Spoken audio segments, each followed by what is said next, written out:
today we're going to be talking about topology and beveling and all that sort of jazz. So essentially, a colleague of mine over at Maker's Tales, fantastic YouTube site if you haven't checked it out, all about sort of building, creating, and a lot of them use Blender as a precision modeling tool for their 3D printing, but they're running into an issue where they're getting bad topology when they're beveling stuff like this. So without the bevel modifier, you can see we've got two cylinders creating a T-joint. And you've got this thing where you do the bevel, it looks all right, and then you come down here and you can see, hang on, there's this horrible lip. And what's happening is the bevel is occurring, but it's getting snagged on these edge loops over here and then doubling back on itself. So you can see like that. And it's these edge loops here that are catching it and creating that horrible lip. So how do we go about fixing something like that? Well, there's no way that I'm aware of that allows us to do a destructive bevel, a bevel that will pick up the overlapping vertices as it goes. I'm just not aware of anything like that existing currently. So I guess what we'll do is we'll do this in two parts. I'm going to build a pipe structure from scratch, just show you the best way, to my knowledge, of creating something like this from scratch, and then how I would modify something already existing to get that bevel fixed. Sound good? All right, let's jump in. I'm about to attempt to do the correct way of doing a pipe in T-pipe sort of intersection, okay? Or any sort of circular cut into a cylinder. Now, the important part to get this right is getting a balance of the amount of verts in the cylinder and the circle that we're going to use as a cutter. Is getting the balance between the amount of verts correct. So I'm going to choose 16 verts for my cylinder. And I am going to rotate it on the x-axis by 90 degrees. I'm going to Shift A and add a circle. That circle is going to have 12 verts. I'm then going to drag that circle up so we can actually see it. 7 to go into overhead. 7 on my numpad to go into overhead view. I'm going to scale this down so that it sits inside of these four faces on top. And I'm going to apply scale. I'm going to apply rotation. And I'm going to do that for the cylinder as well, just to make sure. Always good to do that before you do big transformations and whatnot. I'm going to select all my verts in edit mode, escape, S. Just create some faces. I'm going to go to shrinkwrap. And I should warn you, I've been doing this stuff for nearly 10 years, if not over 10 years, who knows? I can't count apparently, but I've been doing it a long while and I still struggle with topology all the time. I mean, I know the stuff, but then putting it into practice is all about good habits. And I suggest you try really hard to put those good habits into practice as early as possible, because, you know, it'll make your creative life easier. It is something I still struggle with.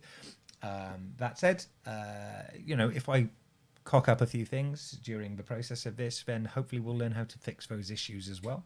So yeah, me being bad at stuff turns out to be a plus point. All right. Anyway, I'm going to change to a shrinkwrap to project, and yeah, I'll apply that. And what I'm going to do now is I'm going to go to my cylinder. I'm going to hit Control R in edit mode to create a loop cut. I'm going to change that loop cut up to 3, and I'm going to hit S and Y just to scale that up so my 3D cursor is still in the center there, hence I can do that sort of transformation quite easily. And yeah, that looks pretty good. That's a good starting point for me. I'm just going to delete these 8 faces. And then I'm going to join these two. Control J to join them. And I'm gonna check something, because this is I did a little test on this earlier, and this is what tripped me up. The normals are flipped on this. So I can just Control M. Oh no, that's not right. Control N, Alt N. That's the ticket. And I'm going to flip those normals so that we can see they're all, the faces are facing the same way. And then all we're going to do, well, make sure in your preferences that you have F2 enabled with that tick box in. And I'm just going to hit F to fill these 2 points, and then I'll move my mouse pointer off to one side and hit F, and F2 will infer from that the direction in which I want to fill. And then I can just go around just tapping F to fill in that geometry. Now we have, hopefully, some good clean geo. And I can select those faces of the circle and hit E to extrude, and extrude it up, SZ0 to scale that flat. And now, a moment of truth, will this go wonky? Who knows? I'm going to hit Control B with that edge loop. Yeah, so that the test of whether or not your the join is good is whether or not you can Alt click and select the whole loop. And what that means, if you can do that, it means it doesn't have any poles. This is a pole. This is 5, the intersection of 5 or more edges, and it prevents edge loops, and it prevents the flow of a loop. It just stops it dead. So if you've got that, then those are very difficult to bevel around. So best avoid them. So I'm going to hit Control B, and as you can see, now we get this lovely bevel. If you start getting a certain wonkiness here on these top ones, that's likely caused by a flipped normal, which is why we checked for normals earlier. But yeah, we've got this lovely bevel, and that's great. However, this does not change the fact that if you want to do a really big bevel, in fact, let's undo that. If you want to do a really big bevel,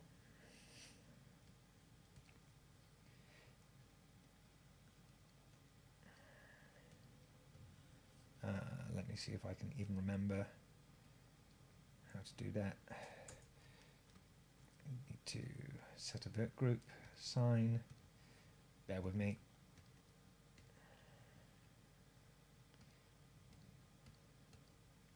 Yeah, if you want to set a really big bevel on here, it still doesn't fix the overlap issue. In fact, you can see it even clearer here. But this is a cleaner start point for how, if you've got this sort of geometry, you will get, provided your bevels are non-overlapping, you get a nice clean sort of thing. So when you're starting your project, when you start doing your model and you're building this pipe which you're going to intersect, this is the way to sort of go about it.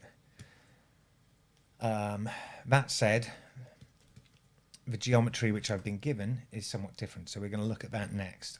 I'm scaling those edge loops apart so that I can actually get some sort of decent sized bevel there. Now what I could do with that is I could select that vert and hit double G to slide it down to get, a little more. And again, you could do that on the other side. Or you could chop the other side off and mirror it. Because when you start pulling the verts around like this, and this is where stuff starts to go a little awry. But we should be able to hit a subdiv surface on here. Mark sharp. No, that's not right, is it? Mean bevel weight. Oh, mean crease. That's what I'm looking for. It's one of those mornings. So yeah, I should do a mean crease on the top.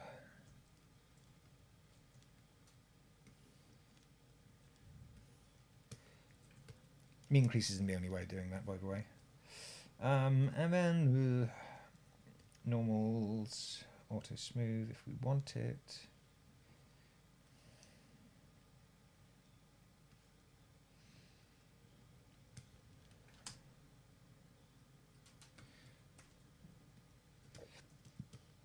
So there we go. We've got nice geometry there. And, you can work and expand that bevelability to some extent. And that's a good way of doing things. Next, I will show you what we can do with the other geometry. Right, this is actually kind of important. Part of the reason I've asked this question is we're looking at 3D printing. It's not just about how things look. There has to be a certain element of precision, and that's not saying I do a lot of. I do 3D print, but it's not for machine parts. It's for jewelry and stuff. And if it looks a little bit wonky or whatever, and quite often that adds to the charm. So I'm not all about the precision. I don't know how precise is precise enough, but we will look at that. So onwards and upwards. Let's go to the next file.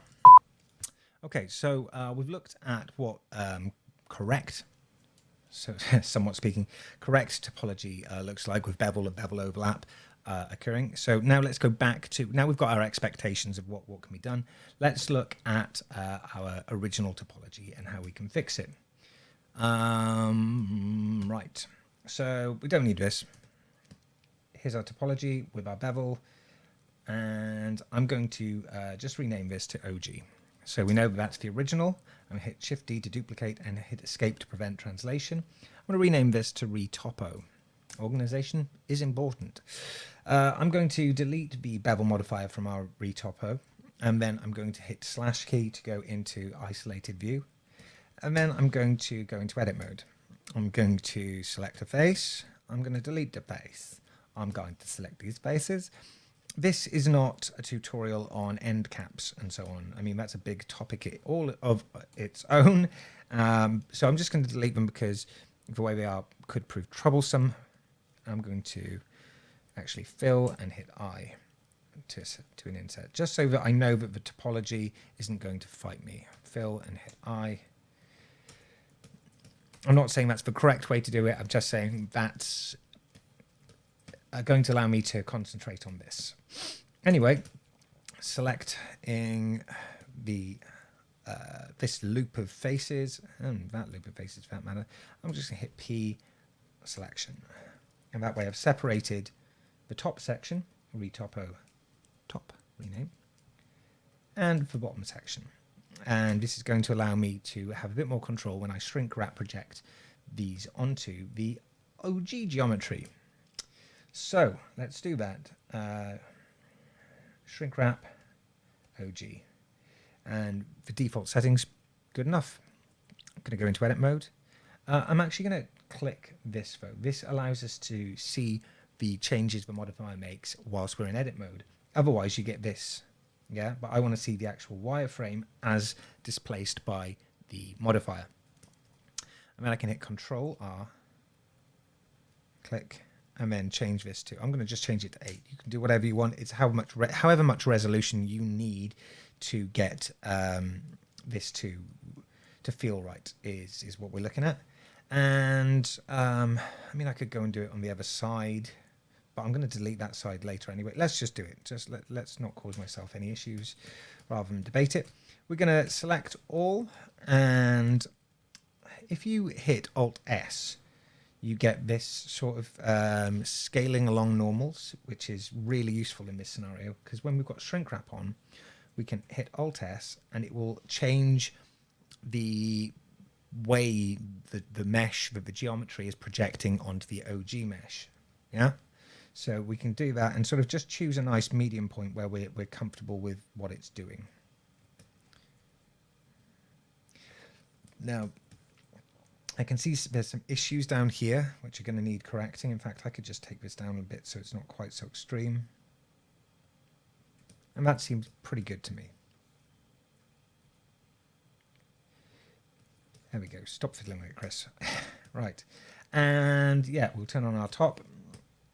We'll do the same thing. Shrink wrap modifier, OG. And again, allow the modifier in edit mode.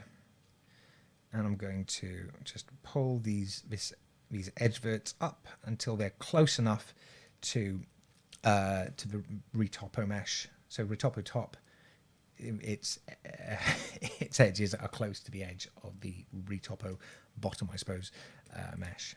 So there's not too much space to fill. going to hit Control R. I'm going to add in more loop cuts. Why not keep it at 8 as well? Just so, consistency, that's fun. Not that it matters in this particular instance. Anyway, select them both, Control J. Now I'm going to start merging these vertices. And what I'm going to do that, I'm going to turn on Snap Vertex.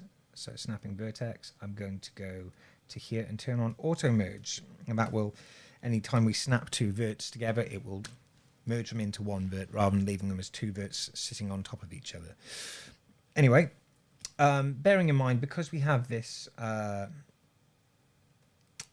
this mesh, the modifiers visible in edit mode, it does mean that the actual position of the verts is somewhat displaced from what we're seeing. So it can make snapping operations a little bit tricky. So this might go wrong. If you're having trouble with snapping, try this. Get your mouse pointer, get it directly over the vert you want to snap, hit G, and then drag it directly over the other thing. Because I used to do it like this. Grab that, and then try and drag it around. And it's far harder. But yeah, if you do the pointer directly over it, then you should get on a bit better. I actually didn't use the snap tools for the best part of my career. I haven't used the snap tools because I thought they were fundamentally broken in Blender. It turns out I'm fundamentally stupid and just didn't know what I was doing with them. That's fine. So, okay, I've done a quarter of it, but I'm a lazy boy, so why don't we apply this and delete some stuff. All right. Actually, I'm going to get rid of those.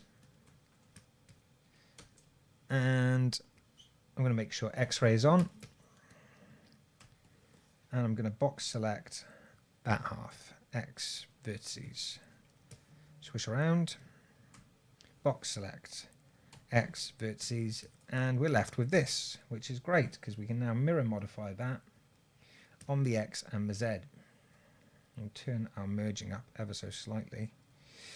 Not that it's going to fix those problems just yet, but that's fine.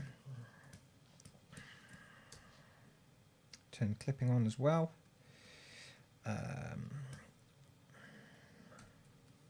Deselect those troubling verts. Snap cursor selected.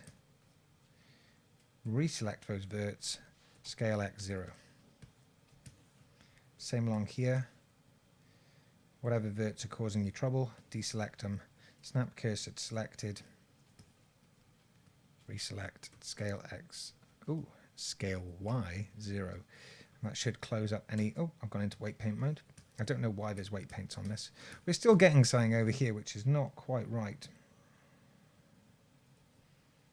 But I couldn't tell you why. Anyway, dial that merging up and we are good to go. So there we go. Now we have this topology, which is pretty good. We still have some issues down here, so we should fix that because these are severe issues. Just going to hit double G. If we want to be more precise about fixing that, we can just select this edge loop, deselect this because it's off the center of the away from the rest of the verts. Snap cursor selected, then reselect these troublemakers, scale X 0, scale Z 0, and now we've got those have fallen in line. Again, we can do the same here. Snap cursor selected, scale X 0. Oh, that's weird.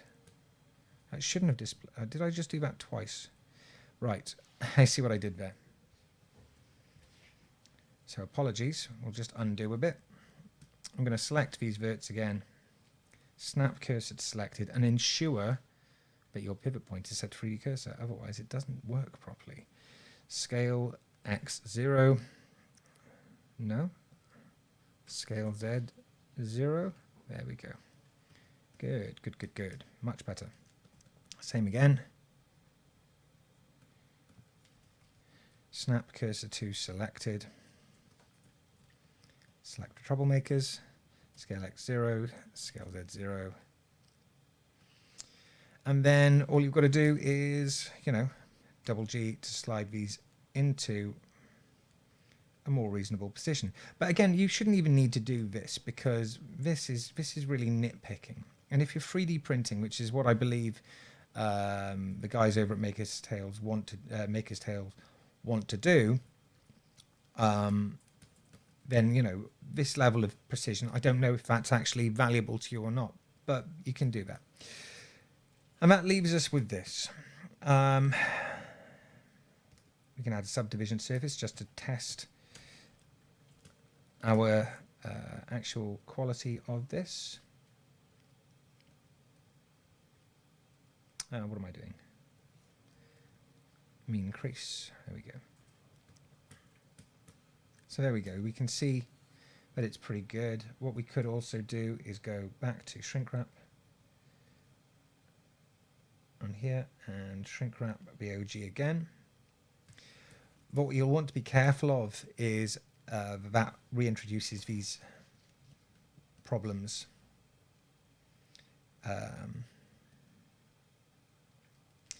Here, they could reintroduce some issues. So what you could do is select that area, create a mask. This might not work, by the way. Create a mask and assign a weight to it, and give it a vertex group mask and invert it. And now you don't have the issues around that lip. But yeah, you've got to be careful how that fall off works. In fact, you could get into this and blur it for a smoother transition. Again, this is all nitpicky. Again, you could also do this before the subdivision surface, which might help. But yeah, I don't see that it's making too much of a difference anyway. It's all good. It's all good. It's all good. What else can we do? So that's it basically. What I would say is, again, I'm under no illusions that this is good topology. Good topology should have flow. So this should be, pardon me. So this should all be flowing up, and not worrying about, or not having to worry about this pole there. Yeah, so we should be having a flow there that sort of comes up and then nice and evenly spaced. But that wasn't what the question was. The question wasn't how do I make perfect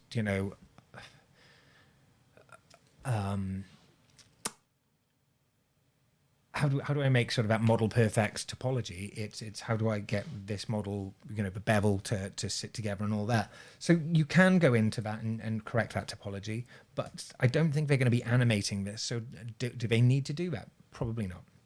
The thing is what is good topology? Good topology is the topology that works for you and doesn't bankrupt you in the working hours you have to put into it. That's what good topology is. Great topology is something else, and saying that I don't know if it exists. It's so hard. Topology is such a it depends on what you're trying to achieve with whatever you're doing. So that said, I will say this, and yeah, I'm going to call that a day.